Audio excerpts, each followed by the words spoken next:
সত্যি কথা বলতে কি আমার এখনো বিশ্বাস হচ্ছে না ব্রাজিল বিশ্বকাপ থেকে বিদায় নিয়েছে নরওয়ের কাছে 2-1 গোলে হেরে। অনেকেই হয়তো বলবেন আমি ম্যাচের আগে বলেছিলাম এই নরওয়েকে ব্রাজিল সহজেই হারাবে। হ্যাঁ, আমি কোন প্রেক্ষাপটে বলেছিলাম যে জাপানের সঙ্গে দ্বিতীয়ার্ধে ব্রাজিল যে ফুটবলটা খেলেছে তার যদি 80%ও খেলতে পারে তাহলে এই নরওয়ে ব্রাজিলের কাছে পাত্তা পাবে না। কিন্তু যদি আপনি ম্যাচের শুরু থেকে শেষ পর্যন্ত বিবেচনা করেন ব্রাজিলকে আসলে ব্রাজিলের মতো খেলেছে, ওই জাপান ম্যাচের দ্বিতীয়ার্ধ বাদ দেন, মানে ব্রাজিল যে ধরনের ফুটবল খেলে এই নরওয়ের বিপক্ষে সেটা আপনি পেয়েছেন।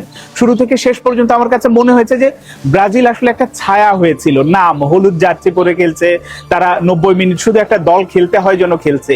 তাদের কারো মধ্যে গোল করার ওই রকম কি তাড়না দেখেছিলেন? হ্যাঁ, ভিনির ব্যাপারটা একটু আলাদা, ভিনি চেষ্টা করেছে, কিন্তু পুরো দল হিসেবে যে খেলা যেটা আমরা জাপানের বিপক্ষে দ্বিতীয়ার্ধে দেখেছি সেই ব্যাপারটা কি ছিল নরওয়ের বিপক্ষে? আমার কাছে একটুও মনে হয়নি। এবং কতগুলো দেখেন ভুলও আছে। যখন 4 মিনিটের মাথায় নরওয়ে আসলে গোল পেল, সেই গোল অফসাইডের কারণে বাতিল হলো, খুবই ভালো। তারপরে যখন আবার 11 মিনিটের মাথায় এসে ব্রাজিল পেনাল্টি পেল, ওই পেনাল্টিটা ব্রুনোকে নিতে হবে কেন? কারণ পেনাল্টি নেওয়ার জন্য কি তিনি পেনাল্টি স্পেশালিস্ট? আমি জানি না কোচ কার্লো আনচেলোত্তির আসলে কোনো নির্দেশনা ছিল কিনা যে তিনিই নিতে হবে বা তিনিই নেবেন ব্রুনো, কিন্তু এখানে তো ভিনি ছিল। ভিনি নিয়মিত গোল করছেন, কনফিডেন্ট, ভালো খেলছেন, ভালো প্লেয়ার, মানে সবকিছু মিলেই তো তাকে আসলে দেয়া হলো না কেন? ওই মুহূর্তে ব্রাজিল যদি আসলে এগিয়ে যেত ওই পেনাল্টি থেকে তাহলে তো খেলার পরিস্থিতিটা অন্যরকম হতো। এইরকম ছোটখাটো ভুল তো আরো ছিল।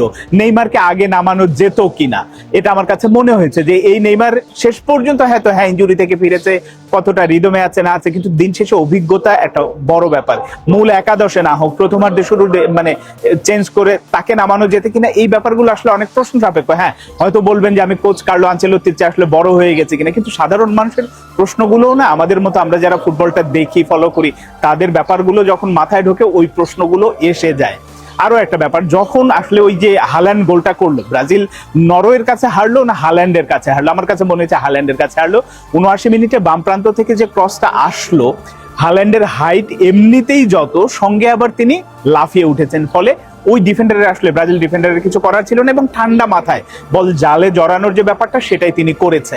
এবং হাল্যান্ড যখন এগিয়ে গেল, মানে হাল্যান্ডের গোলে যখন নরওয়ে এগিয়ে গেল, তারপরও আমার কাছে মনে হয়েছিল যে না, ব্রাজিল খেলায় ফিরবে, কারণ কেপ ভার্দেও খেলায় ফিরেছে আর্জেন্টিনার বিপক্ষে। অন্য দলগুলোকেও দেখেছি যে একেবারে লাস্ট মোমেন্টে গিয়েও আসলে খেলায় ফেরে, কিন্তু সেটা কি হয়েছে?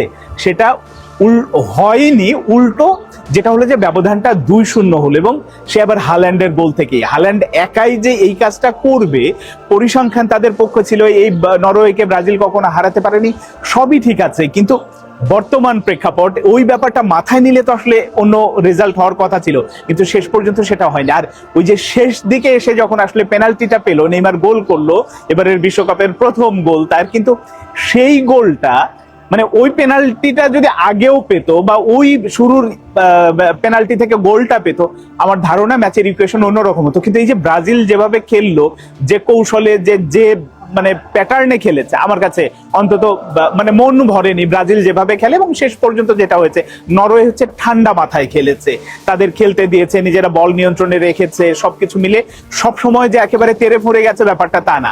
হাল্যান্ডের প্যাটার্নটাই এরকম, দুটো সুযোগ পাবে একটা গোল করবে, তিনটা সুযোগ পাবে দুইটা গোল করবে, এবং শেষ পর্যন্ত তিনি করেছেনও তাই।